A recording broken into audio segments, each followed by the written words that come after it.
Breve relato sobre el Anticristo, Vladimir Soloviev. Panmongolismo. Aunque es un hombre salvaje, su sonido me acaricia, como si presagiara un gran destino, pleno de lo divino. La dama. ¿De dónde proviene este epígrafe? El señor Z. Creo que ha sido compuesto por el mismo autor del relato. La dama. Pues bien, léalo. El señor Z lee. En el siglo XX después de Cristo fue la época de las últimas grandes guerras internacionales y decisivas revoluciones. La más grande de estas guerras exteriores tuvo como causa remota el movimiento intelectual surgido en Japón hacia fines del siglo XIX con el nombre de panmongolismo. Los japoneses, buenos imitadores, asimilaron con sorprendente rapidez y éxito las formas sustanciales de la cultura europea, apropiándose también de algunas ideas europeas de orden inferior. Habiendo conocido a través de periódicos y manuales de historia la existencia en Occidente del panhelenismo, pangermanismo, paneslavismo, panislamismo, proclamaron la gran idea del panmongolismo, unificación de todos los pueblos del Asia Oriental bajo su liderazgo, con el objetivo de llevar adelante una guerra decisiva contra los extranjeros, es decir, contra los europeos. Aprovechando que a comienzos del siglo XX Europa se encontraba ocupada en la última y decisiva batalla contra el mundo musulmán, se aprestaron a realizar su gran plan. Primero la ocupación de Corea, luego Pekín, donde con la ayuda del Partido Progresista Chino depusieron a la antigua dinastía Manchú, sustituyéndola por la japonesa. A esta última los conservadores chinos también se adaptaron fácilmente, comprendiendo que entre dos males es mejor escoger el menor, pues después de todo los japoneses eran sus hermanos. Por lo demás, la independencia estatal de la antigua China no tenía la fuerza para sostenerse por sí misma, y la sumisión a los europeos o a los japoneses se tornaba inevitable. Posteriormente se vio con claridad que el dominio de los japoneses, aunque suprimiera las estructuras externas del gobierno chino, que para entonces se mostraban absolutamente inútiles, no interferiría en los asuntos internos de la vida nacional. En cambio, la ocupación de potencias europeas, con gusto, habría apoyado por razones políticas a los misioneros cristianos, amenazando los profundos principios espirituales de China. El antiguo odio nacional entre chinos y japoneses surgió cuando ni unos ni otros conocían a los europeos. Sin embargo, frente a estos últimos, la mutua enemistad entre dos naciones similares se tornaba una guerra civil sin sentido. Los europeos aparecían como extranjeros, enemigos radicales, y su dominio no prometía en lo absoluto algo que pudiera incrementar el amor a la propia raza. Mientras que en manos de los japoneses, los chinos veían más atractivo el panmongolismo, que al mismo tiempo se tornaba más justificable ante sus ojos que la triste e inevitable realidad de la europeización. Comprendan, obstinados hermanos, terqueaban los japoneses, que de estos perros occidentales buscamos solamente sus armas, no por simpatía hacia ellos, sino tan solo para golpearlos con ellas. Si os unís a nosotros y aceptáis nuestra orientación práctica, seremos capaces no solo de expulsar a los demonios blancos de nuestra Asia, sino también de conquistar sus propios países y establecer un verdadero imperio medio sobre todo el mundo. Es legítimo vuestro orgullo nacional y el desprecio hacia los europeos, pero estos sentimientos deben ser nutridos no solo con sueños ilusorios, sino con una acción apropiada. En esto os hemos superado y debemos mostraros los caminos de nuestros intereses comunes. Como podéis ver, son pocas las ganancias obtenidas a través de una política autosuficiente y desconfiada hacia nosotros, vuestros amigos naturales y protectores. Poco faltó para que Rusia e Inglaterra, Alemania y Francia nos dividiesen sin dejarnos ni los restos de nuestro territorio. Todas nuestras empresas de tigres solamente han mostrado la impotencia del último coletazo de la serpiente. La sensatez china encontró este argumento razonable, estableciéndose así firmemente la dinastía japonesa. Su primer cometido fue evidentemente la creación de una flota y un poderoso ejército. Gran parte de las fuerzas militares japonesas fueron trasladadas a China, donde sirvieron de núcleo al nuevo y colosal ejército. Los oficiales japoneses que dominaban el idioma chino demostraron tener mayor eficiencia como instructores que los europeos, mientras que la inmensa población de China con Manchuria, Mongolia y Tíbet proveyó un beneficioso potencial de guerra. Ya el primer Bogdillán de la dinastía japonesa probó exitosamente el poder del nuevo imperio, expulsando a los franceses de Tonkin y Siam, a los ingleses de Burma y anexando toda Indochina al Imperio Medio. Su sucesor, el segundo emperador, de origen chino por parte de madre, unía en sí la astucia y la determinación china con la energía, agilidad e iniciativa japonesas. Este movilizó hasta el Turkestán chino un ejército de 4 millones de hombres, y mientras que Sun Li Yamin comunicaba confidencialmente al embajador ruso que este ejército estaba destinado a la ocupación de la India, el Bogdillán invadía nuestra Asia central. Aquí, sublevando a toda la población, cruzó rápidamente los Urales, ocupando con sus soldados la Rusia oriental y central. Entretanto, las tropas rusas se movilizaron rápidamente con contingentes venidos de Polonia y Lituania, Kiev y Volinia, Petersburgo y Finlandia. Ante la ausencia de una estrategia militar y la superioridad numérica de los enemigos, las fuerzas rusas tan solo pudieron replegarse con honor.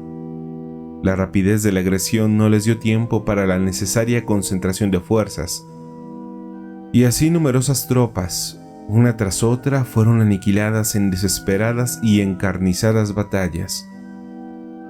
Los mongoles lograron esta victoria a un precio muy alto, pero con la ocupación de todas las líneas ferroviarias del Asia, recuperaron fácilmente sus pérdidas. Mientras tanto, 2 cuerpos del ejército ruso, compuestos por 200.000 hombres, concentrados desde tiempo atrás en la frontera con Manchuria, hicieron un fallido intento, invadiendo el bien defendido territorio chino, después de dejar parte de sus fuerzas restantes en Rusia, con el objetivo de impedir la formación de un nuevo ejército en el país, y también para expulsar las numerosas guerrillas. El Bogdillán cruzó las fronteras alemanas con 3 divisiones del ejército. Por su parte, los alemanes tuvieron suficiente tiempo para prepararse, y las tropas mongolas se encontraron con una poderosa defensa. Paralelamente, en Francia, el Partido Nacionalista tomó el poder y prontamente movilizó millones de bayonetas al sur del conflicto. Puesto entre la espada y la pared, el ejército alemán se vio obligado a aceptar los términos de paz ofrecidos por el Bogdillán. Los entusiastas franceses, que simpatizaban con la raza amarilla, se expandieron por Alemania, perdiendo pronto todo sentido de disciplina militar. El Bogdillán ordenó a su ejército eliminar a los aliados considerados inútiles, orden que fue ejecutada con el esmero y la precisión propia de los chinos. Simultáneamente, en París se abrió la insurrección de los trabajadores sans-papiers, y la capital universal de la cultura occidental abrió sus puertas con júbilo al Señor del Oriente. El Bogdillán se dirigió hacia Bolonia, donde, escoltado por una flota venida del Pacífico, preparó rápidamente las naves que llevarían a su ejército hasta Gran Bretaña. Como el emperador estaba necesitado de fondos, los ingleses lograron comprar su libertad con 1.000.000 de libras esterlinas. En el transcurso de un año, todas las potencias europeas reconocían su vasallaje al Bogdillán, el cual, dejando en Europa suficientes fuerzas de ocupación, regresó al Oriente para emprender campañas navales contra América y Australia. Por medio siglo pesa sobre Europa el nuevo yugo mongol. En el aspecto interno, esta época se caracteriza por la mezcla y el intercambio profundo de las ideas europeas y orientales, repitiendo en grande el antiguo sincretismo alejandrino. En la vida práctica se evidencian 3 aspectos como los más representativos: la vasta afluencia en Europa de obreros chinos y japoneses, y como consecuencia la agudización del problema económico-social, la prolongación por parte de la clase dirigente de una serie de paliativos para resolver este problema, y finalmente, la creciente actividad de sociedades internacionales secretas, organizando una gran conspiración paneuropea con el fin de expulsar a los mongoles y restablecer la independencia de Europa. Esta colosal conspiración, apoyada por los gobiernos nacionales en la medida en que podían evadir el control de los funcionarios del Bogdillán, fue preparada hábilmente, logrando admirables resultados. En el momento fijado se dio inicio al exterminio de los soldados mongoles, el exilio y expulsión de los obreros asiáticos. Unidades secretas de tropas europeas aparecieron repentinamente en diversos lugares, llevándose a cabo una movilización general, de acuerdo a una estrategia previamente planificada. El nuevo Bogdillán, nieto del gran conquistador, se trasladó de China a Rusia, donde encontró su numerosa tropa completamente derrotada por el ejército europeo. Las fracciones dispersas regresaron al Asia y Europa quedó liberada.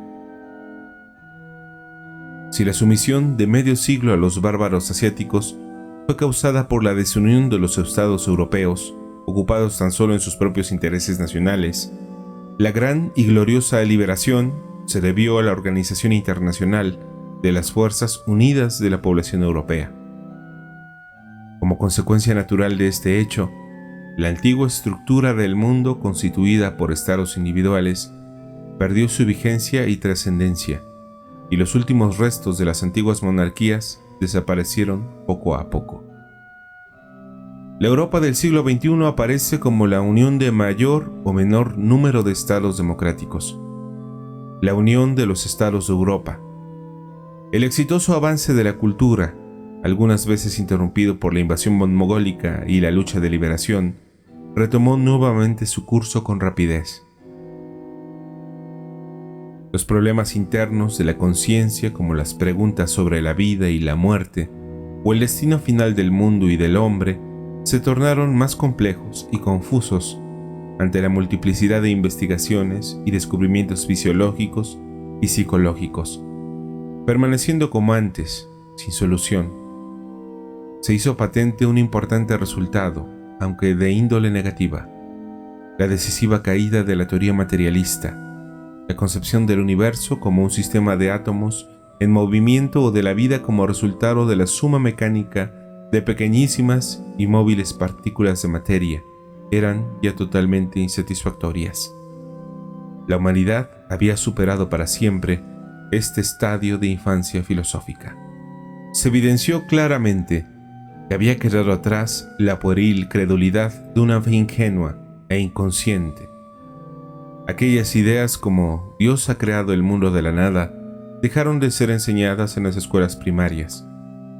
En su lugar, se elaboró un nivel superior común, una visión de estas ideas ante las cuales no se concede ningún tipo de dogmatismo.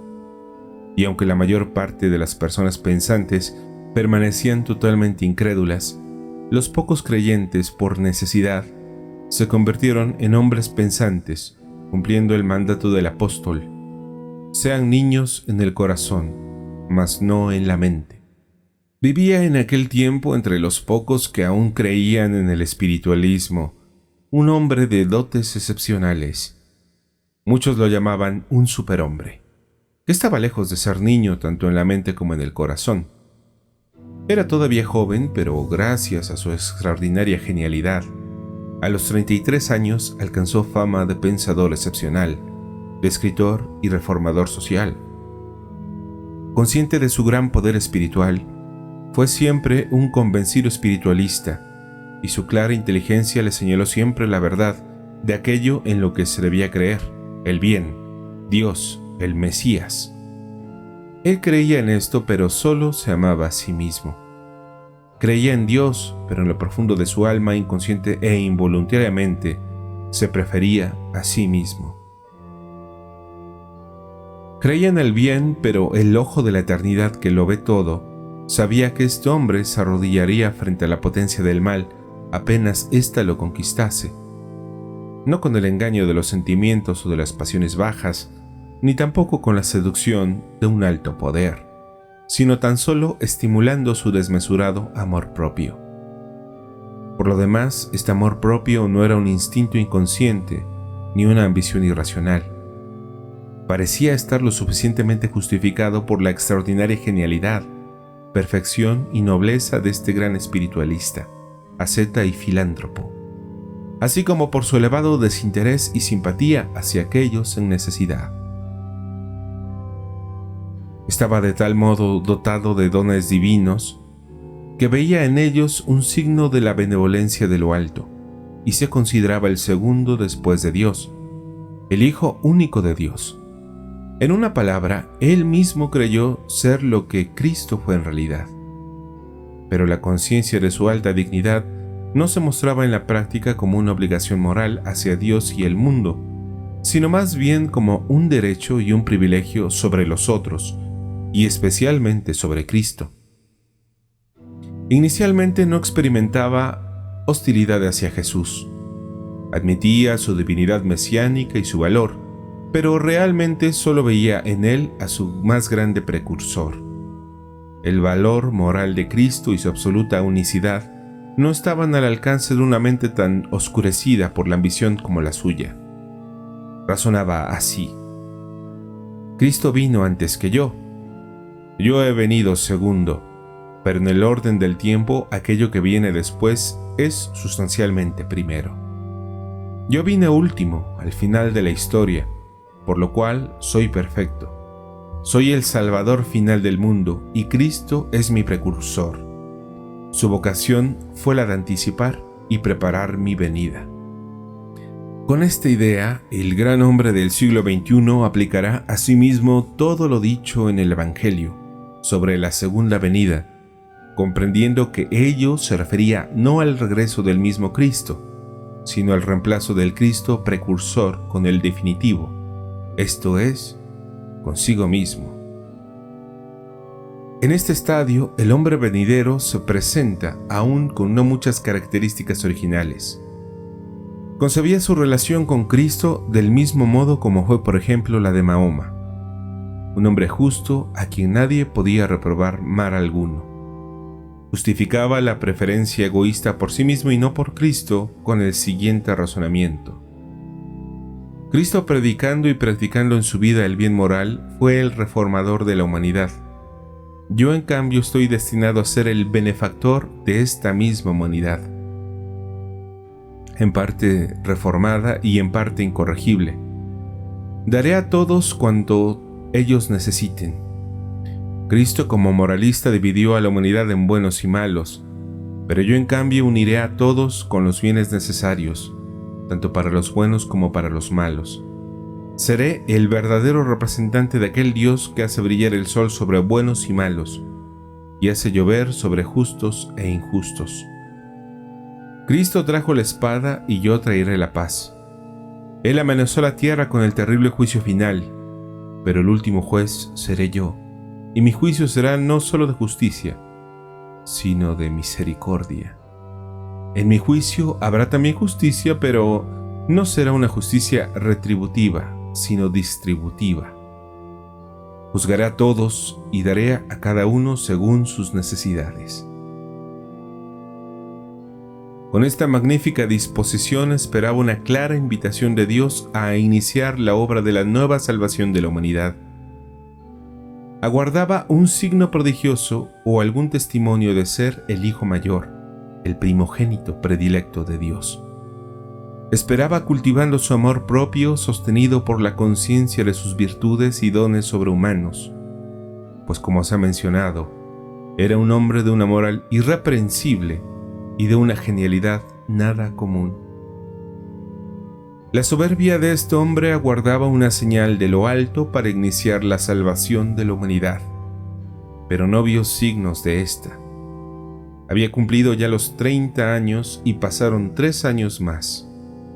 Y he aquí que un pensamiento sobrevino a su mente, y un escalofrío le penetró hasta la médula de los huesos. ¿Y si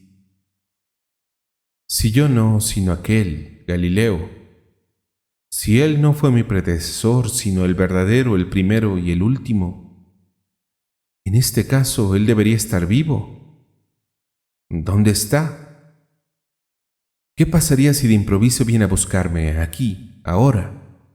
¿Qué le diré? ¿Me sentiré quizás obligado a inclinarme frente a él, como el más estúpido de los cristianos, o como un campesino ruso que masculla sin comprender? Señor Jesucristo, ten piedad de mí, pecador. ¿O me veré obligado como una anciana polaca a postrarme por tierra ante la cruz? Yo, el genio brillante, el superhombre. No, nunca. Y así, en vez de sus antiguos razonamientos y su fría reverencia ante Dios y Cristo, una especie de terror nació y creció en su corazón, seguido de una sofocante envidia que consumía todo su ser, y un odio furioso que le cortaba la respiración. Yo, y no él no está entre los vivos. Él ya no está y no estará. No ha resucitado, no ha resucitado, no ha resucitado de entre los muertos. Se les compone en la tumba, se les compone tanto como el último de los mortales. Con espuma en la boca corre convulsivamente fuera de la casa a través del jardín, internándose por un sendero rocoso en la oscura y silenciosa noche. La furia se calmó y se trocó en desesperación, dura y pesada como las rocas, oscura como aquella noche. Se detuvo frente a un precipicio profundo, desde cuyo borde podía escuchar a lo lejos el vago rumor del riachuelo corriendo entre las piedras. Una angustia insoportable pesaba sobre su corazón. Entonces, un pensamiento cruzó por su mente. Debo llamarlo, preguntarle qué debo hacer. Una imagen benigna y triste aparece ante él, de entre las tinieblas. ¿Se compadece de mí? No, nunca. No ha resucitado. No ha resucitado. No ha resucitado. Y se enlazó hacia el precipicio. Pero algo firme, una columna de agua, lo sostuvo en el aire. Sintió algo parecido a una descarga eléctrica, y una fuerza desconocida le empujó hacia atrás. Perdió por un momento la conciencia y cuando volvió en sí, se encontró arrodillado a unos pocos pasos al borde del precipicio. Entrevió el contorno de una figura espléndida de luz fulgurante, cuyos ojos penetraban su alma con intolerable e intenso resplandor. Vio estos ojos penetrantes y percibió, no sabiendo realmente si provenía de sí mismo o de fuera, una extraña voz, insensible y sombría, metálica y absolutamente sin alma, como si viniese de un fonógrafo. La voz le decía:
Ante las palabras de este desconocido, los labios del superhombre se entreabrieron involuntariamente. Los dos ojos penetrantes se acercaron a su rostro y sintió una extraña y helada corriente que penetraba la totalidad de su ser. Se percibió como una fuerza inaudita, con un coraje, agilidad y entusiasmo nunca antes vividos. Repentinamente la luminosa imagen y los dos ojos desaparecieron, y algo elevó al superhombre regresándolo inmediatamente a su propio jardín, a la puerta de entrada de su casa. Al día siguiente, los visitantes del gran hombre e incluso sus sirvientes percibieron su particular complexión como si fuese inspirada. Habrían estado todavía más maravillados si hubiesen visto con qué facilidad y rapidez sobrenatural escribía encerrado en su estudio su famosa obra titulada El camino abierto a la paz universal y el bienestar. Los libros precedentes del superhombre y su actividad pública habían encontrado críticos severos, aunque estos fuesen en su mayoría personas de profundas convicciones religiosas y por tanto privadas de cualquier autoridad crítica. Nótese que estoy hablando de la venida del Anticristo. Es por ello que las opiniones de estos críticos eran difícilmente escuchadas cuando se referían al hombre venidero. Opiniones que reconocían en él de modo inconfundible la señal de un intenso amor propio y apego a las propias opiniones, y una ausencia total de una verdadera simplicidad, rectitud y bondad de corazón. Con su nuevo libro conquistó para sí a algunos de sus antiguos críticos y enemigos. El libro, escrito después del incidente sobre el precipicio, reveló en él una genialidad sin precedentes. Se trataba de una obra que lo abarcaba todo y resolvía todas las contradicciones. Combinaba un noble respeto por las tradiciones y símbolos antiguos, con un amplio y osado radicalismo en asuntos sociales y cuestiones políticas. Unía en sí una desmesurada libertad de pensamiento con una profunda comprensión de toda realidad mística, un absoluto individualismo con un celo ardiente por el bien común, el más elevado idealismo en los principios orientadores con las soluciones prácticas más precisas y concretas. Fue unido con tal arte que cualquier pensador u hombre de acción podría fácilmente ver y aceptar el todo enteramente desde su punto de vista particular, sin sacrificar nada de la verdad en sí misma, sin necesidad de trascender el propio yo por ella o por renunciar de hecho a su exclusivismo, sin corregir sus cerrados puntos de vista y aspiraciones e intentar suplir las propias insuficiencias. Este maravilloso libro fue inmediatamente traducido a las lenguas de las naciones más desarrolladas y también a las de algunas menos avanzadas. Durante todo un año, miles de periódicos en todas partes del mundo se vieron abarrotados de avisos publicitarios y de elogios por parte de los críticos. Millones de ejemplares con el retrato del autor fueron vendidos en ediciones económicas, y todo el mundo civilizado, que en aquella época comprendía casi todo el globo terráqueo, se llenó de la gloria del hombre incomparable, el grande, el único. Nadie podía alzar objeción alguna contra este libro, ya que era aceptado unánimemente como revelación de la verdad total. Todo el pasado era juzgado con ecuanimidad, cada aspecto del presente tratando con imparcialidad y el próspero futuro, aquel del cual tenemos necesidad, era descrito de una manera tan convincente y tangible que cualquiera podía decir: esto es lo que queremos. Estamos frente a un ideal que no es utopía, ante un plan que no es un artificio. El prodigioso escritor no solo impresionó a todos, sino que agradaba a todos de tal modo que se cumplieron las palabras de Cristo: He venido en el nombre del Padre, y no me han recibido. Otro vendrá en su propio nombre, y vosotros lo aceptaréis. En efecto, para ser aceptado se necesita ser agradable. Es verdad que algunas personas piadosas, si bien aprobaron el libro con entusiasmo, se preguntaban una y otra vez por qué en el libro no era mencionado ni una sola vez el nombre de Cristo. Pero otros cristianos replicaron: «Alabado sea Dios. En siglos pasados lo sacro ha sufrido tanto a mano de todo tipo de desconocidos fanáticos que hoy en día un escritor religioso serio debe ser muy cuidadoso. Si el libro está imbuido con el verdadero espíritu cristiano de un amor activo y de una benevolencia que todo lo abarca, ¿qué más quieren?». Todos asintieron. Poco tiempo después de la publicación del libro El Camino Abierto, se hizo del autor el más popular y brillante escritor sobre la faz de la Tierra. Se sostuvo en Berlín la Asamblea Internacional Constituyente de la Unión de los Estados de Europa.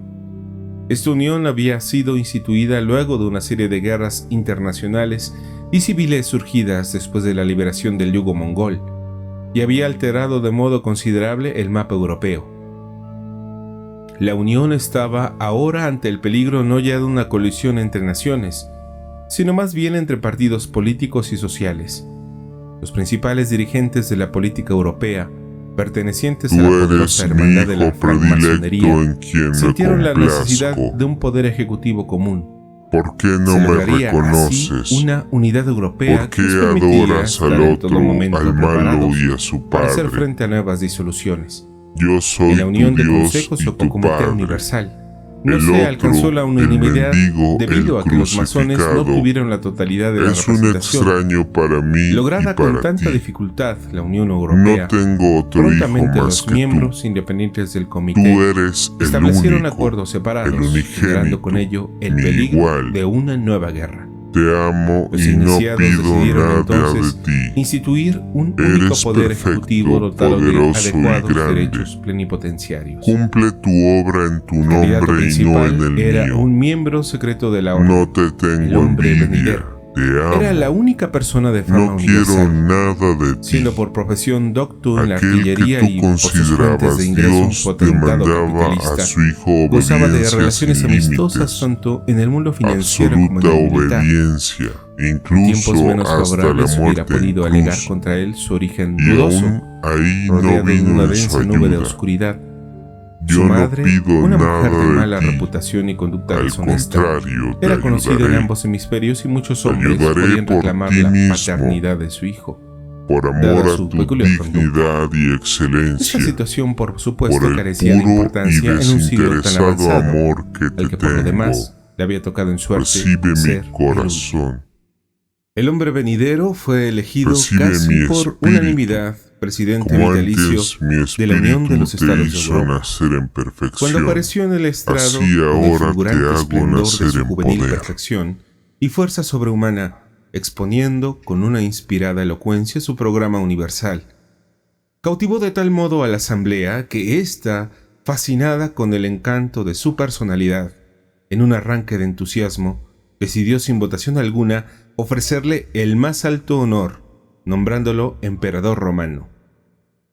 El Congreso se clausuró en medio de un regocijo generalizado, y el gran hombre electo publicó un manifiesto que se iniciaba así: «Pueblos de la tierra, mi paz les doy», y concluía diciendo: «Pueblos de la tierra, las promesas se han cumplido, la paz eterna y universal ha sido consolidada. Cualquier intento de perturbarla ahora encontrará una insuperable oposición, porque de ahora en adelante se establece en el mundo un poder central más fuerte que cualquier otro, sea este individual o todos en conjunto. Este poder invencible y capaz de conquistarlo todo me pertenece a mí, el electo emperador de Europa y comandante de todas sus fuerzas. El derecho internacional ha establecido finalmente las sanciones ausentes por tanto tiempo. De aquí en adelante, ningún país se atreverá a decir guerra cuando yo digo paz. Pueblos de la tierra, paz para ustedes». Más allá de los límites de Europa, particularmente en América, se formaron fuertes partidos imperialistas que obligaron a sus gobiernos a unirse a los estados de Europa bajo la autoridad suprema del emperador romano. En territorios ignotos de Asia y África se encontraban todavía algunas tribus independientes y pequeños estados. El emperador, con un pequeño pero selecto ejército conformado por soldados rusos, alemanes, polacos, húngaros y regimientos turcos, emprendió una marcha militar desde el Asia Oriental hasta Marruecos, y sin mucho derramamiento de sangre, sometió a todos los estados que aún no se encontraban bajo su mandato. En todos los países de ambos hemisferios instituyó sus propios gobernadores, que fueron escogidos de entre los nobles del lugar que habían recibido una educación europea y le eran fieles. En los países paganos, los pobladores impresionados lo proclamaron su Dios supremo. En el lapso de un año se estableció una monarquía universal en el sentido más propio y exacto de la palabra. Los gérmenes de guerra fueron destruidos desde sus raíces. La Liga de la Paz Universal se reunió por última vez y, dirigiendo un entusiasta elogio al gran pacificador, se disolvió al perder su razón de ser. Iniciado el nuevo año de su reinado, el emperador universal publicó un segundo manifiesto. Pueblos de la tierra, os he prometido paz y os la he dado, pero la paz es bella solamente si hay prosperidad. Quien en tiempo de paz se ve amenazado por la pobreza no puede ser feliz en medio de la paz. Por tanto, venid ahora a mí todos los que sufren hambre y frío, y en mí hallaréis comida y calor. Después anunció un simple aunque extenso programa de reforma social ya desarrollado anteriormente en su libro, el cual en efecto cautivó a los espíritus más nobles y sensatos. Ahora que todos los recursos financieros del mundo y extensas propiedades de tierra estaban en sus manos, el emperador se encontraba en la capacidad de llevar a cabo esta reforma y satisfacer los deseos de los pobres sin causar daño a los ricos. Según este plan, cada uno recibiría según sus capacidades, y cada capacidad sería retribuida según el propio trabajo y sus resultados. El nuevo señor del mundo era ante todo un filántropo lleno de compasión, y no tan solo un filántropo, sino también un filosoísta. Él mismo era vegetariano y prohibió la vivisección, y sometió a los mataderos a una severa vigilancia. Favoreció ampliamente a sociedades protectoras de animales. Por encima de estos detalles, lo más importante fue el firme establecimiento de la más fundamental forma de igualdad para toda la humanidad, la igualdad de la sociedad universal. Esto se realizó en el segundo año de su reinado. Los problemas sociales y económicos fueron resueltos de una vez para siempre. Sin embargo, si el alimento es de primera necesidad para los hambrientos, aquellos saciados demandan algo más. Hasta los animales saciados usualmente no solo quieren dormir, sino también jugar. Tanto más la humanidad que siempre post panem exige circenses. El emperador superhombre comprendía aquello que las masas necesitaban. En aquel tiempo llegó a Roma del lejano oriente un gran mago rodeado de un halo de extraños acontecimientos y fabulosos relatos. Según rumores que corrían entre los neobudistas, era de origen divino, hijo del dios del sol del sur y de una ninfa del río. Este mago, de nombre Apolonio, era sin duda un hombre genial. Al ser de procedencia semiasiática y semieuropea, obispo católico in partibus infidelium, combinaba en su persona de un modo impresionante el dominio de los últimos descubrimientos y aplicaciones técnicas de la ciencia occidental con un conocimiento tanto teórico como práctico de lo más significativo del misticismo tradicional oriental.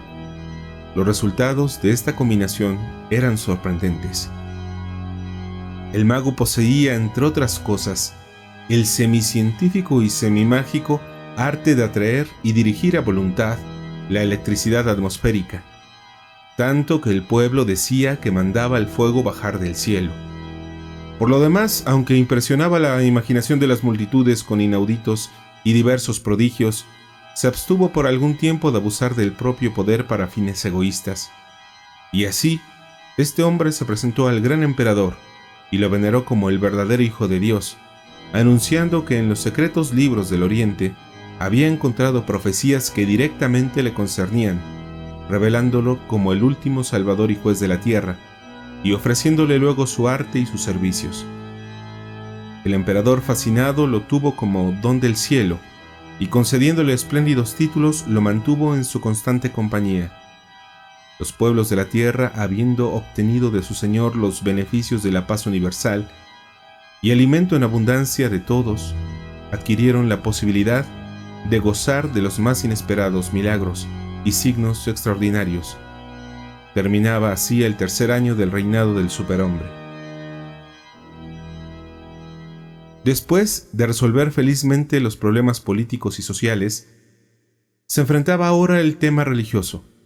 El emperador mismo planteó el asunto, sobre todo con relación al cristianismo, que en ese entonces se encontraba disminuido.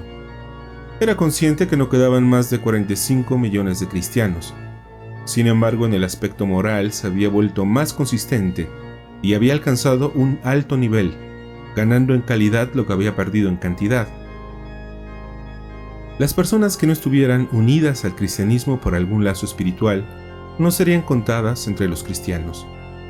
Las diversas denominaciones habían perdido miembros casi en la misma proporción, de modo que la relación numérica entre ellas era aproximadamente la misma que antes. En cambio, con respecto a sus relaciones recíprocas, aunque no se hubiese dado una completa reconciliación, la hostilidad entre ellos había disminuido considerablemente y las diferencias habían perdido su primigenia aspereza. El papado, desde tiempo atrás, había sido exiliado de Roma y tras largas peregrinaciones halló refugio en Petersburgo, bajo la condición de abstenerse de realizar propaganda, tanto ahí como en el país. En Rusia, el papado asumió una forma más simple, sin disminuir el número de personal necesario para los diversos ministerios y oficinas. Se vio obligado a infundir a su actividad un carácter más ferviente y a reducir al mínimo los rituales y ceremoniales. Numerosas costumbres curiosas y extrañas, aunque no fueron abolidas formalmente, cayeron en desuso. En todos los demás países, especialmente en América del Norte, la jerarquía católica contaba aún con varios representantes de posición independiente, voluntad tenaz y energía infatigables, que mantuvieron unida a la Iglesia católica, preservando así su carácter internacional y cosmopolita.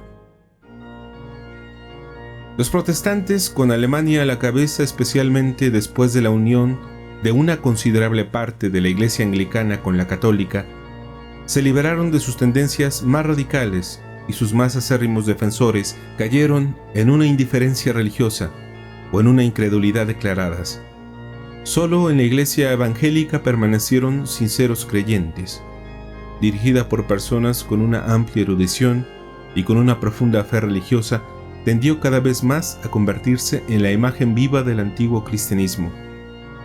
Cuando los eventos políticos cambiaron, la posición oficial de la Iglesia ortodoxa rusa, perdió millones de sus falsos y nominales miembros.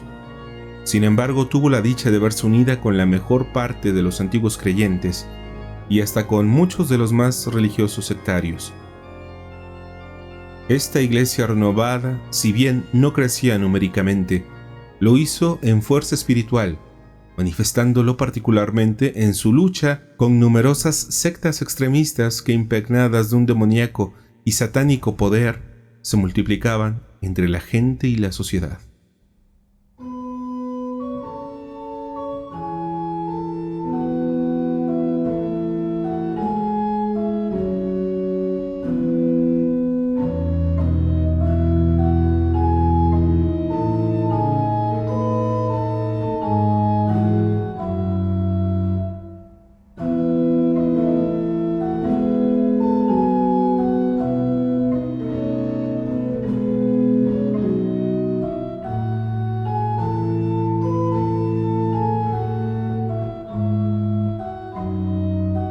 Durante los 2 primeros años del nuevo reinado, todos los cristianos, asustados y agotados por la serie de revoluciones y guerras precedentes, tuvieron una actitud de decidida simpatía y entusiasmo frente al emperador y sus pacíficas reformas.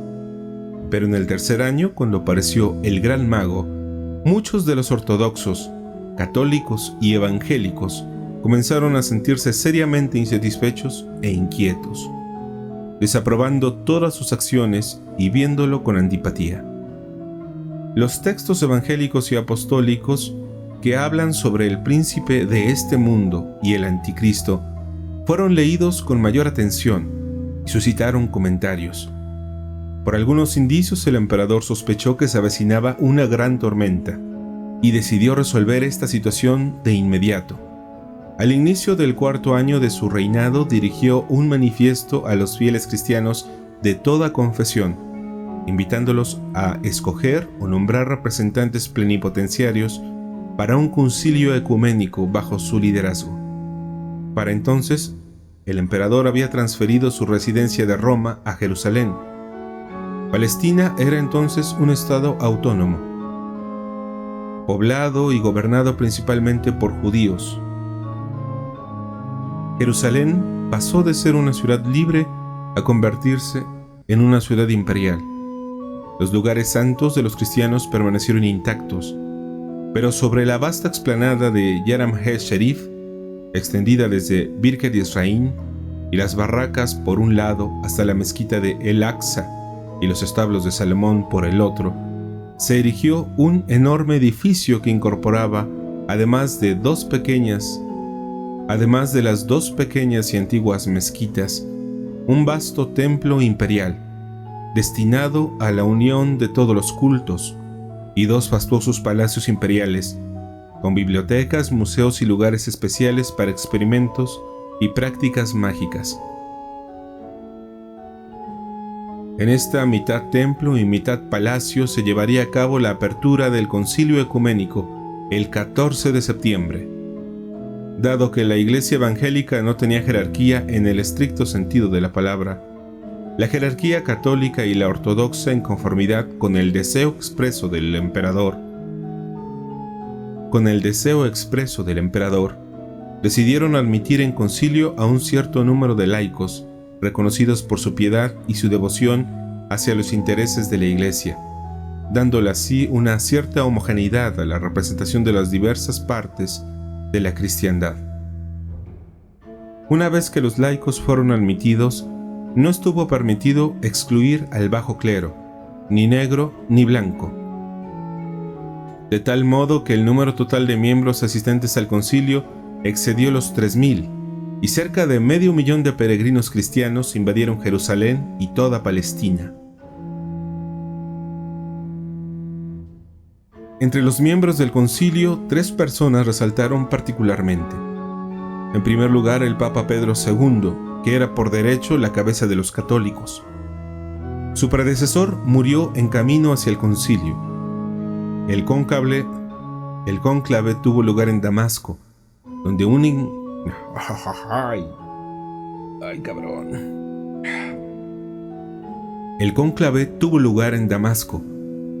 unánimemente fue elegido el cardenal Simone Bariorini, que tomó el nombre de Pedro. Provenía de una familia humilde de la provincia de Nápoles. Fue altamente reconocido como predicador de una orden llamada Carmelita, habiendo obtenido gran éxito en la lucha contra una secta satánica que se estaba expandiendo en Petersburgo y sus alrededores, seduciendo no solo a ortodoxos sino también a católicos. Fue elegido arzobispo de Mokoliev y después cardenal, predestinado a llevar la tiara. Tenía 50 años, era de estatura mediana y constitución robusta, rostro sonrosado, nariz aguileña y finas cejas. Poseía un temperamento cálido y decidido, y hablaba con fervor y expresivos gestos con los que solía cautivar a su auditorio. El nuevo papa desconfiaba del emperador y mostraba antipatía hacia el Señor Universal, particularmente después de la muerte del pontífice, quien, cediendo a la insistencia del emperador, nombró cardenal al canciller imperial y gran mago universal, el exótico obispo Apolonio, que Pedro consideraba como un católico dudoso y ciertamente un hombre fraudulento. El verdadero, aunque no oficial líder de los ortodoxos era el anciano Juan, muy conocido entre el pueblo ruso. A pesar de que fuese oficialmente un obispo retirado, no vivía en un monasterio y viajaba continuamente. Muchas historias legendarias se escuchaban sobre él. Algunos pensaban que era el resucitado, Fyodor Kuzmich, es decir, el emperador Alejandro I, que había nacido 3 siglos antes. Otros, con mayor audacia, garantizaban que se trataba del verdadero anciano Juan, es decir, del apóstol Juan, el teólogo quien nunca había muerto y ahora aparecía abiertamente en los últimos tiempos. El anciano Juan, por su parte, no comentaba nada sobre su origen y su juventud. Estaba ya viejo pero robusto, de cabellos y barba blancos coloreados con un matiz amarillento y hasta verdoso, alto y delgado, con mejillas llenas y ligeramente sonrosadas, ojos vivaces y una expresión tierna y bondadosa en su rostro y en sus palabras. Usualmente vestía una túnica blanca y una manta. A cargo de la delegación evangélica del concilio estaba el docto teólogo alemán Ernst Pauli. Era un anciano enjuto de mediana estatura, con amplia frente, fina nariz y una limpia y rasurada barba. Sus ojos brillaban con una mirada fiera y a la vez bondadosa. A cada instante frotaba sus manos, movía la cabeza, fruncía el ceño e insuflaba sus mejillas. Y con una mirada centellante emitía sonidos interrumpidos, como so, nun, ya, so, so. Vestía solemnemente corbata blanca y un largo traje decorado con insignias de su orden. La apertura del concilio fue imponente. 2/3 del enorme templo dedicado a la unificación de todos los cultos fueron ocupados por sillas y asientos para los delegados del concilio. El tercio restante por un alto palco donde fue colocado el trono del emperador y otro un poco más bajo para el mago, cardenal y canciller del imperio, y detrás de ellos se dispusieron filas de asientos para ministros, dignatarios y jefes de estado. A los costados se encontraban largas filas de asientos con fin desconocido. En las tribunas se ubicaron varias orquestas, mientras en la plaza contigua se instalaron 2 regimientos de guardias y una batería para las salvas de honor. Cuando el emperador ingresó acompañado del gran mago y su séquito, las orquestas comenzaron a entonar la marcha de la unificación de la humanidad, la cual servía de himno imperial internacional. Todos los miembros del concilio se pusieron de pie y, agitando sus sombreros, gritaron 3 veces a viva voz: ¡Viva! ¡Hurra! ¡Oh! El emperador permaneció de pie junto al trono, abrió sus brazos y con un aire de majestuosa benevolencia pronunció con sonora y grata voz: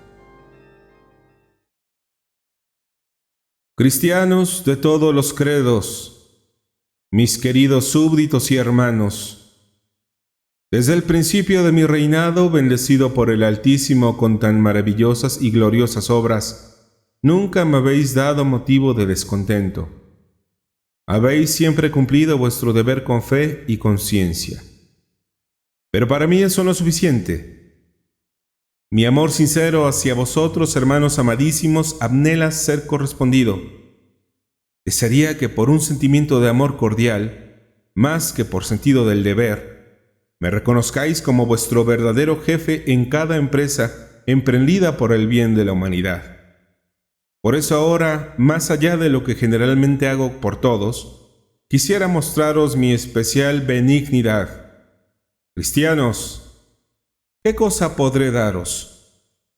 ¿Qué cosa no como mis súbditos, sino como mis correligionarios y hermanos? Cristianos, decidme qué hay de más valioso en el cristianismo, de modo que yo pueda dirigir allí todos mis esfuerzos. Se detuvo por un momento esperando una respuesta. Se escucharon murmullos en el salón. El Papa Pedro, con fervientes gestos, comenzó a explicar algo a sus seguidores. El Papa Pauli movía la cabeza ferozmente y con ira apretaba sus labios. El anciano Juan, dirigiéndose hacia un obispo oriental y a un capuchino, susurraba algo. El emperador, después de unos minutos de espera, se dirigió de nuevo al concilio. «Queridos cristianos», dijo, «comprendo qué difícil es para vosotros presentar una respuesta directa. Os deseo ayudar también en esto.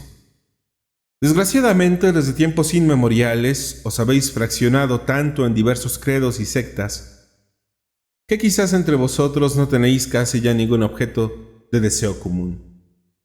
Mas si no estáis en la capacidad de poneros de acuerdo, espero conciliaros, demostrando a todas vuestras sectas el mismo amor y la misma disposición para satisfacer la verdadera aspiración de cada uno.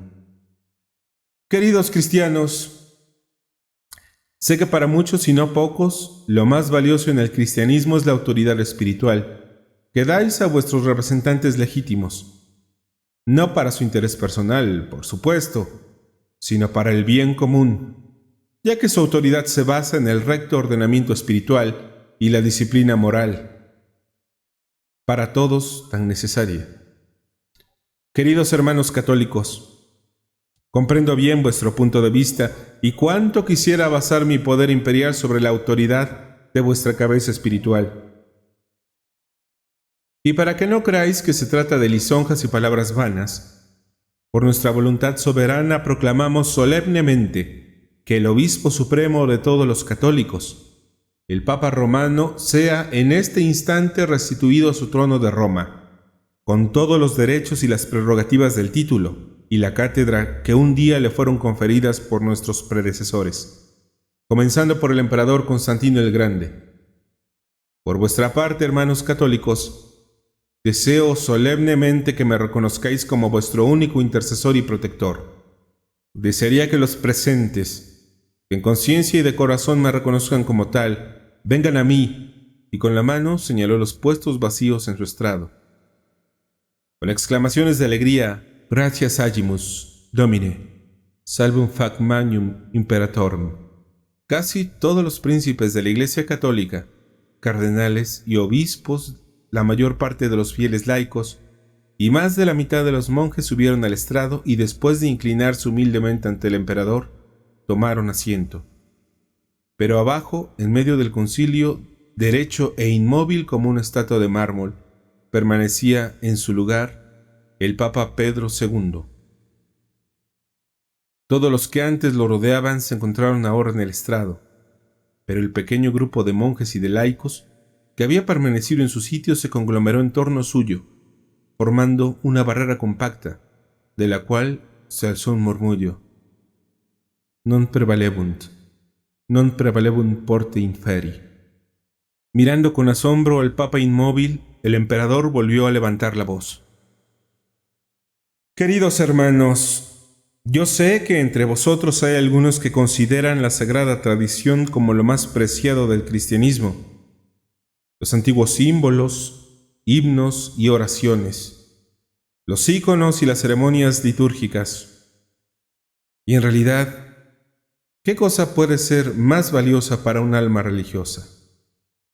Sabed, mis predilectos, que hoy he firmado el estatuto y he destinado valiosas sumas de dinero para el establecimiento del Museo Universal de Arqueología Cristiana en vuestra gloriosa ciudad imperial de Constantinopla, para recolectar, estudiar y preservar todos los monumentos de la antigüedad, sobre todo los orientales.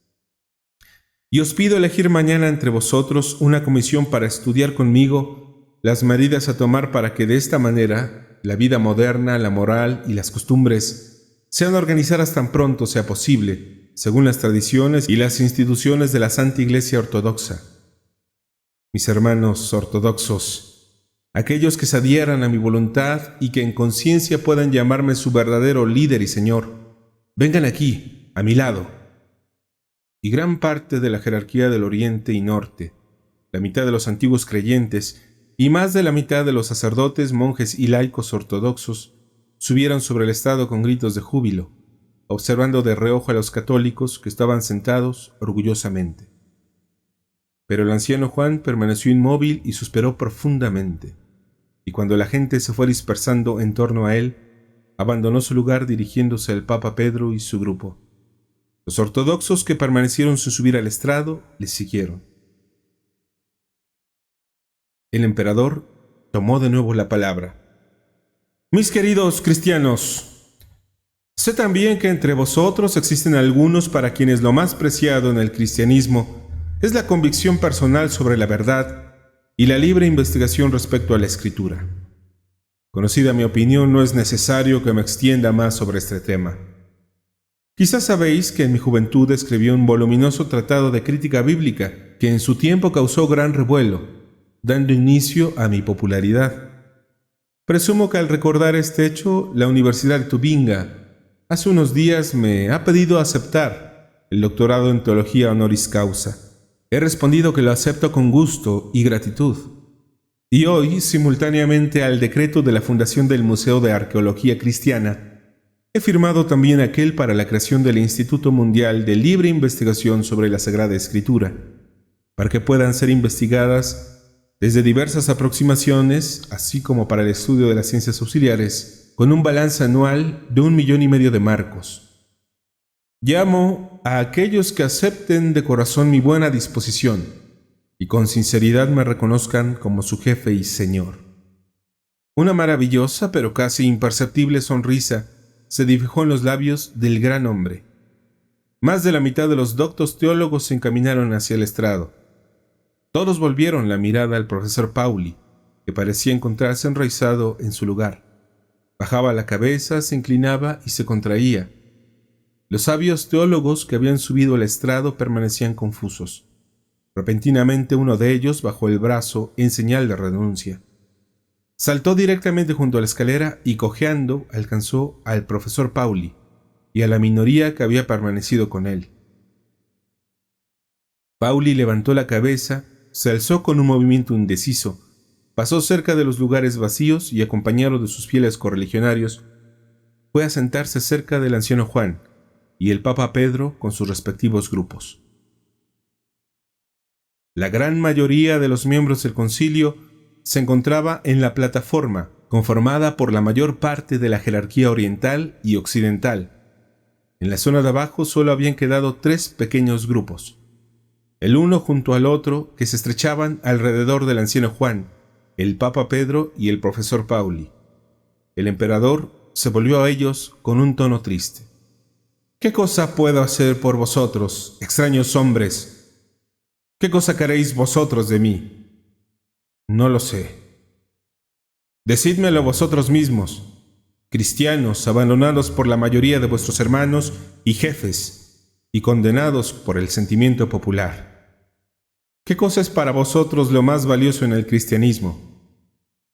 Ante esto, el anciano Juan se levantó como una blanca llama y respondió pausadamente: Gran emperador, para nosotros lo más precioso en el cristianismo es Cristo mismo. Él mismo, ya que todo viene de Él, porque sabemos que en el Verbo encarnado habita toda la plenitud de la divinidad. Mi Señor, nosotros estaríamos prestos para recibir cualquier regalo vuestro, si tan solo reconociéramos que vuestra generosidad proviene de las benditas manos de Cristo. Nuestra cándida respuesta a su pregunta sobre ¿qué puede hacer por nosotros? Es esta: confiese ahora y delante de nosotros que Jesucristo es el Hijo de Dios, que se ha hecho carne, que resucitó de entre los muertos y regresará nuevamente. Confiese su nombre y nosotros lo recibiremos con amor, como precursor de su segunda venida gloriosa. El anciano concluyó sus palabras y fijó sus ojos en el rostro del emperador. Un terrible cambio se produjo en él. Algo demoníaco lo estremeció como en aquella noche fatal, perdiendo inmediatamente el dominio interior. Concentró todos sus pensamientos para no perder el propio control y no revelarse a sí mismo antes de tiempo. Realizó un esfuerzo sobrehumano para no lanzarse con furia sobre el anciano Juan y morderlo con los dientes. De pronto escuchó una voz familiar. Estate tranquilo y no temas nada. Silencio. Mientras el anciano Juan continuaba hablando, el gran mago, envuelto con un amplio manto a 3 colores que cubría bien la púrpura cardenalicia, parecía manipular algo escondido. Sus ojos fijos centelleaban y sus labios se movían levemente. A través de las ventanas abiertas del templo se divisaba una inmensa nube negra que comenzaba a cubrir el cielo. Pronto reinó la oscuridad. El anciano Juan, atónito y asustado, miraba fijamente al silencioso emperador.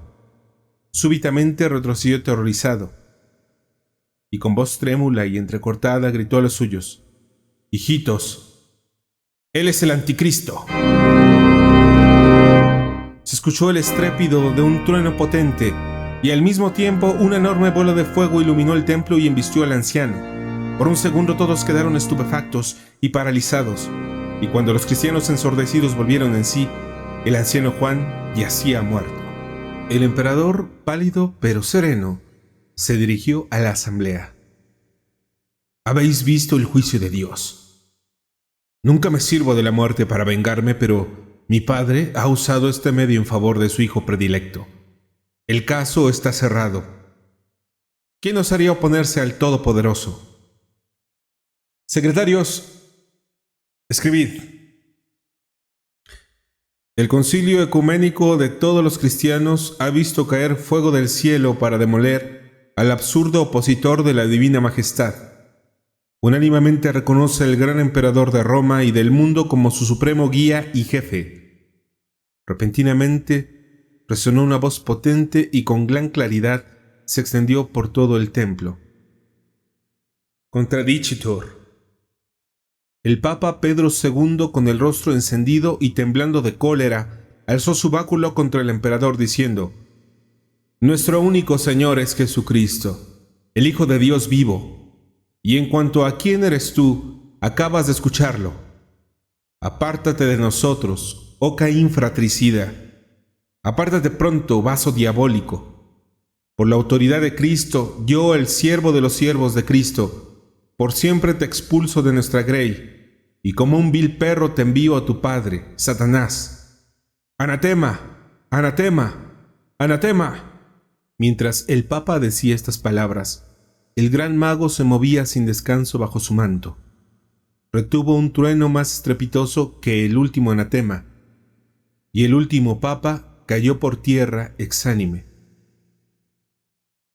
«Así mueren todos mis enemigos por el brazo de mi padre», exclamó el emperador. «Perand, Perand», gritaron temblorosamente los príncipes de la iglesia. El emperador, apoyado en el brazo del gran mago, salió lentamente por la puerta trasera de la plataforma, seguido de toda una corte y una gran muchedumbre. En la sala yacían los dos cadáveres y permanecían media docena de cristianos temblando de miedo. El único que no perdió el control de sí mismo fue el profesor Pauli. El pánico generalizado pareció enaltecer en él todas las cualidades de su espíritu. Incluso su apariencia cambió, asumiendo un aire majestuoso e inspirado. Con paso decidido subió al estrado y se sentó sobre uno de los escaños previamente ocupado por algún oficial del Estado, y comenzó a escribir en una hoja de papel. Al terminar se levantó leyendo en alta voz: «A la gloria de nuestro Señor, único Jesucristo. El concilio ecuménico de las iglesias de Dios, reunido en Jerusalén, está convencido y reconoce, puesto que nuestro abatísimo hermano Juan, representante de la cristiandad oriental, ha denunciado al gran impostor y enemigo de Dios, señalándolo como el verdadero anticristo, anunciado por las Sagradas Escrituras, y puesto que nuestro beatísimo Padre Pedro, representante de la cristiandad occidental, con justa excomunión lo ha expulsado para siempre de la Iglesia de Dios, hoy, delante de los cuerpos de estos mártires, testigos de Cristo, este concilio resuelve romper toda relación con el excomulgado y su asamblea abominable, y dispone marchar al desierto y esperar ahí la inminente venida de nuestro verdadero Señor Jesucristo». Un gran entusiasmo se apoderó de la gente, y se escucharon voces potentes. El profesor Pauli escribió de nuevo y leyó, aprobando por unanimidad este primer y último acto del último concilio ecuménico, firmamos, e invitó a la asamblea a hacerlo. Todos se apresuraron a subir al estrado a firmar. Por último, él mismo firmó con grandes caracteres góticos: «Duorum defunctorum testium locum tenens, Ernst Pauli». «Ahora vamos con nuestra arca de la última alianza», dijo refiriéndose a los dos cadáveres. Los cuerpos fueron alzados en camillas. Lentamente, al canto de himnos en latín, alemán y eslavo eclesiástico, los cristianos se encaminaron a la puerta de Haram Sherif. En este lugar, el cortejo fue detenido por uno de los oficiales del emperador, acompañado por una patrulla de la guardia. Los soldados se alinearon junto a la puerta mientras el oficial leyó lo siguiente. Por orden de la Divina Majestad, para instruir al pueblo cristiano y para protegerlo contra hombres malintencionados que fomentan discordias y escándalos, hemos visto necesario disponer que los cuerpos de los 2 agitadores, asesinados por el fuego divino, sean expuestos en público en la calle de los cristianos, Jared en Nazara, cerca de la entrada al templo principal de esta religión, llamado Templo del Sepulcro o Templo de la Resurrección, para que así todos puedan persuadirse de la verdad de su muerte. Sus seguidores obstinados, que con malicia rechazan todos nuestros beneficios e insensatamente cierran los ojos a los patentes signos de Dios mismo, quedan liberados de la merecida muerte mediante el fuego del cielo, gracias a nuestra misericordia y a nuestra intercesión ante nuestro Padre Celestial, y reciben completa libertad con la única prohibición por el bien común de vivir en las ciudades u otros lugares poblados, a fin de que no turben o seduzcan con sus malvadas invenciones a la gente simple e inocente. Al terminar de leer, 8 soldados, a la señal del oficial, se acercaron a las camillas y alzaron los cuerpos. Sí, hagamos como está escrito, dijo el profesor Pauli, y en silencio los cristianos entregaron las camillas a los soldados, quienes se las llevaron cruzando la puerta del noroeste. Los cristianos, en cambio, salieron por la puerta del noreste y rápidamente dejaron la ciudad pasando junto al Monte de los Olivos, en dirección a Jericó, por el sendero ya liberado de la multitud de los gendarmes y por 2 regimientos de caballería. Decidieron esperar algunos días sobre las colinas desiertas, vecinas a Jericó. A la mañana siguiente, de Israel vinieron cristianos conocidos y contaron lo sucedido en Sión. Después del banquete de la corte, todos los miembros del concilio fueron invitados a la gran sala del trono, cercana al lugar donde supuestamente se hallaba el trono de Salomón. El emperador, volviéndose a los jerarcas católicos, dijo que el bien de la iglesia requería que ellos eligieran prontamente a un digno sucesor del apóstol Pedro, que dadas las circunstancias la elección debería ser sumaria,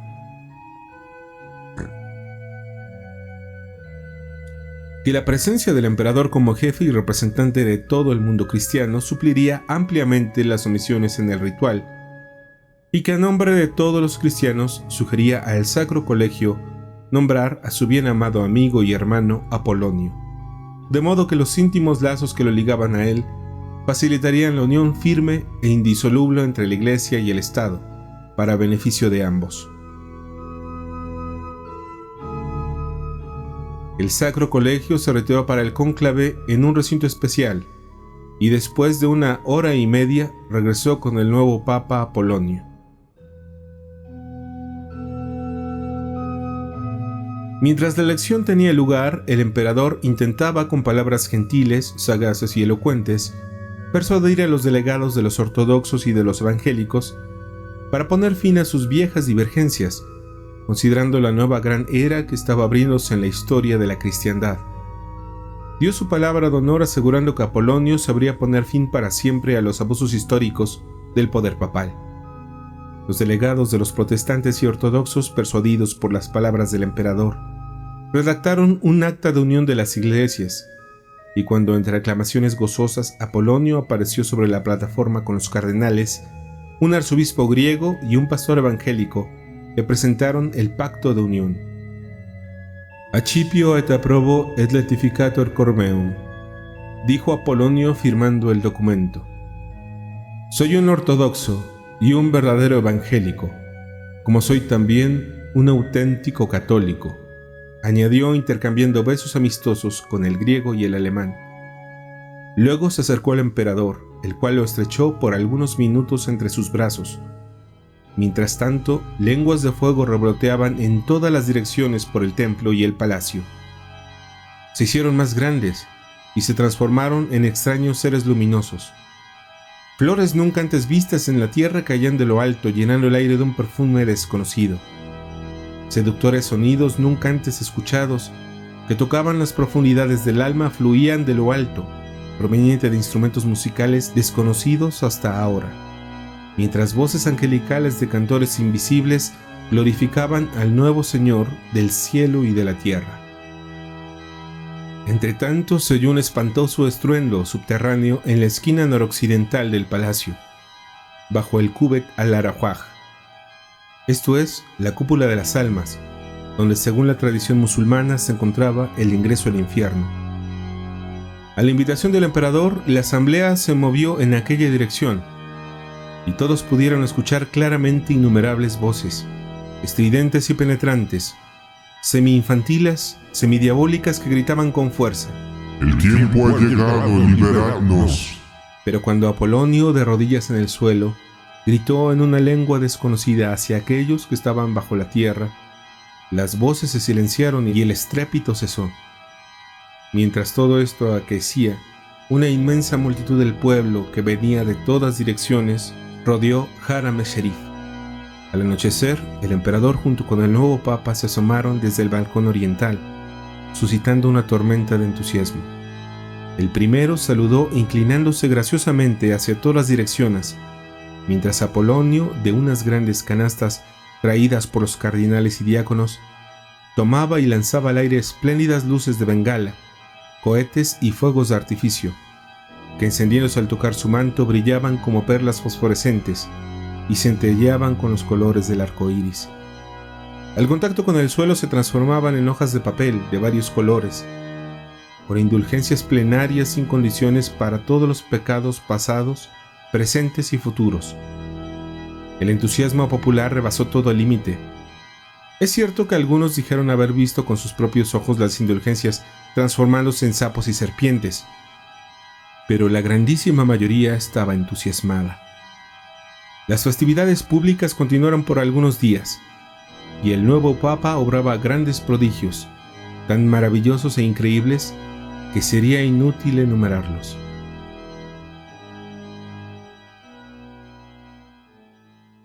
Durante este tiempo, los cristianos en las colinas desiertas de Jericó se consagraron a ayunos y oraciones. Al atardecer del cuarto día, el profesor Pauli y 9 compañeros se encaminaron hacia Jerusalén cabalgando sobre asnos y tirando de una carreta. Pasando a través de las calles de Haram Sherif hacia Yared de Nazara, llegaron a la entrada del Templo de la Resurrección, donde los cuerpos del Papa Pedro y del anciano Juan yacían sobre el pavimento. Las calles estaban a aquella hora desiertas, puesto que toda la ciudad se había marchado a Haram Sherif. Los centinelas estaban profundamente dormidos. El profesor Pauli y su grupo hallaron los cuerpos incorruptos. Aún no se encontraban ni rígidos ni pesados. Los colocaron en camillos y los cubrieron con mantas traídas con este fin, y regresaron por los mismos campos tortuosos hacia los suyos. Tan pronto depositaron las camillas en tierra, el espíritu de vida retornó a los muertos. Se agitaron, buscando liberarse de las mantas que los cubrían. Con exclamaciones de alegría, todos se apresuraron a ayudarlos, y al instante, los 2 resucitados estaban de pie, sanos y salvos.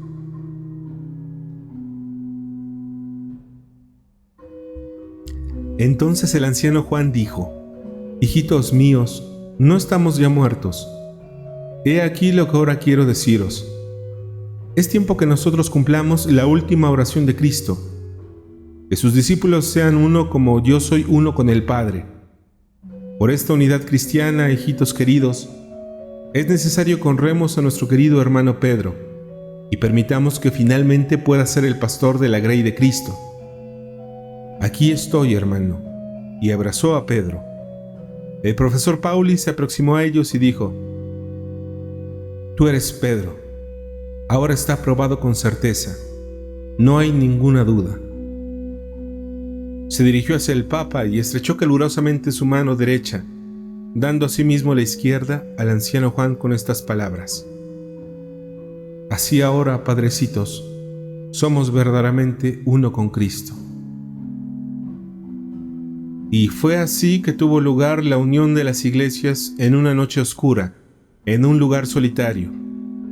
pero la oscuridad se dispersó de improviso.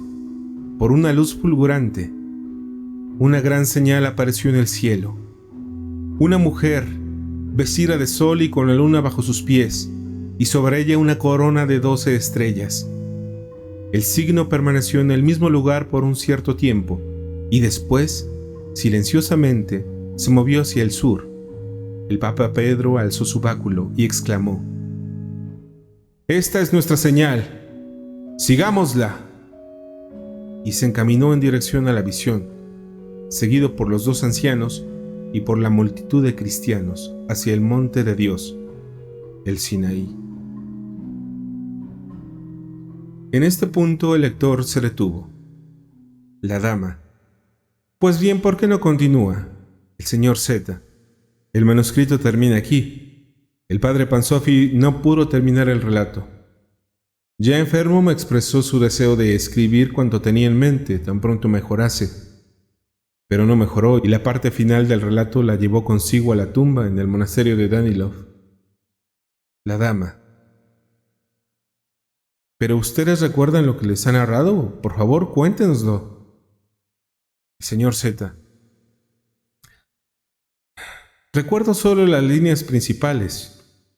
Después que los líderes espirituales y representantes de la cristiandad se refugiaron en el desierto de Arabia, donde multitudes de creyentes fieles a la verdad y provenientes de todas las partes del mundo se habían reunido, el nuevo Papa, Apolonio, con sus milagros y prodigios, fue capaz de corromper fácilmente a todos los cristianos superficiales, que no habían permanecido aún en la fe de Cristo. Él anunció que los poderes de sus llaves habían abierto las puertas del mundo terreno y las del mundo de ultratumba. La comunión entre vivos y muertos, y también entre hombres y demonios, empezó a ser parte de la vida cotidiana, y comenzaron a aparecer nuevas y sorprendentes formas de fornicación mística e idolátrica. El emperador comenzó a sentirse seguro y firme en el plano religioso, y habiéndose rendido a las sugestivas voces insistentes de su padre secreto, no acababa de declararse a sí mismo la única encarnación de la suprema deidad, cuando inesperadamente un nuevo problema se le presentó. Los judíos se alzaron contra él. Esta nación, cuyos miembros alcanzaban para entonces los 30 millones, había participado activamente en la preparación y consolidación del éxito del superhombre en todo el mundo. Cuando el emperador trasladó su residencia a Jerusalén, divulgando entre los judíos el rumor de que su objetivo principal era erigir a Israel como centro del dominio universal, los judíos lo reconocieron como su Mesías, y su exultación y devoción no conocieron límites. Pero de improviso se rebelaron, llenos de indignación y sedientos de venganza. Este cambio, sin duda predicho por las escrituras y la tradición, fue explicado por el padre Pansofi en su relato de una manera muy simple y realista. Explicó que los judíos, que consideraban al emperador un perfecto judío, inesperadamente descubrieron que éste no había sido circuncidado. Aquel día todo Jerusalén y al día siguiente toda Palestina estaban amotinadas. La devoción, hasta entonces ilimitada y ferviente hacia el Salvador de Israel, el Mesías prometido, se transformó en un odio igualmente ilimitado y ardiente hacia el pérfido timador e insolente impostor. Todo el poder hebreo se alzó como un solo hombre, y sus enemigos vieron con sorpresa que el alma de Israel, en lo más hondo, no vivía solo de codiciosos cálculos sobre su lucro, sino también del poder de un profundo sentimiento, la esperanza y la fuerza de fe eterna en el Mesías. El emperador, tomado por sorpresa por una tal rebelión, perdió el control de sí mismo y declaró pena de muerte para todos los rebeldes, judíos o cristianos. Miles y decenas de miles que no lograron armarse a tiempo fueron masacrados sin piedad. Pero pronto un ejército de judíos, de 1 millón de hombres, ocupó Jerusalén y encerró al anticristo en Haram Sherif. Este tenía a su disposición solo una pequeña guarnición que no podía resistir a tan poderosos enemigos.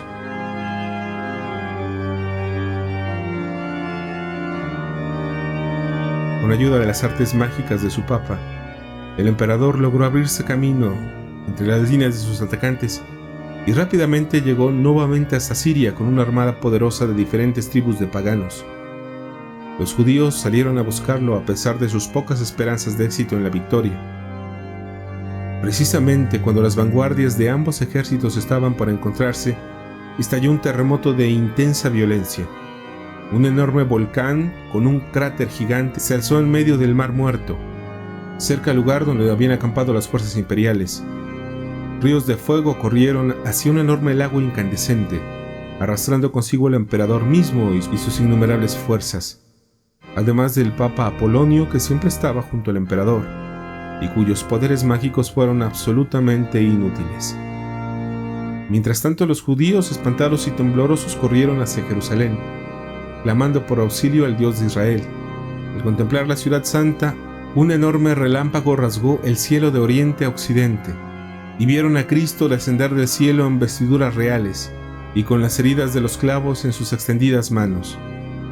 Al mismo tiempo, una multitud de cristianos, guiados por Pedro, Juan y Pablo, se acercaba desde Sinaí hacia Sión, mientras de diversos lugares acudían presurosos aquellos que habían sido injustamente asesinados por el anticristo, entre los que se encontraban cristianos y judíos. Retornaron a la vida y por miles de años vivieron y reinaron con Cristo. El padre Pansofi quería terminar así su relato, cuyo objeto no era la catástrofe del universo, sino solamente el fin de nuestra evolución histórica, aparición, apoteosis y destrucción del anticristo, el político. ¿Y creen ustedes que este fin esté ya próximo? El señor Z. Bueno, en escena habrá aún bastante de charlas y muecas, pero el drama ya está escrito hasta el final, y ni los actores ni el público pueden cambiar nada de él. La dama. ¿Pero cuál es el significado de este drama? Tampoco entiendo por qué su anticristo puede odiar tanto a Dios si él mismo no es malo en la esencia, sino bueno. El señor Z. Ese es el punto. No es malo esencialmente. Ese es el significado del drama. Retiro mis palabras precedentes. Que el anticristo no puede ser explicado solo por proverbios. Puede comprendérsele solo con un proverbio, que por lo demás es simple. No todo lo que brilla es oro. El esplendor de un bien artificial no tiene valor alguno. El general. Observen además sobre qué cosa cae el telón de este drama histórico. Sobre la guerra, sobre el encuentro de dos ejércitos. Nuestra conversación pues termina donde comenzó. ¿Qué le parece, príncipe? Príncipe. Maldición, ¿dónde está el príncipe? El político. ¿Es que acaso no lo vieron? Se fue calladamente en aquel momento patético cuando el anciano Juan ponía entre la espada y la pared al anticristo. No quise interrumpir la lectura entonces y más tarde lo olvidé. El general. Dios mío. Se escapó por segunda vez. Ha sabido controlarse por un rato, pero no resiste largamente. Oh, Dios mío.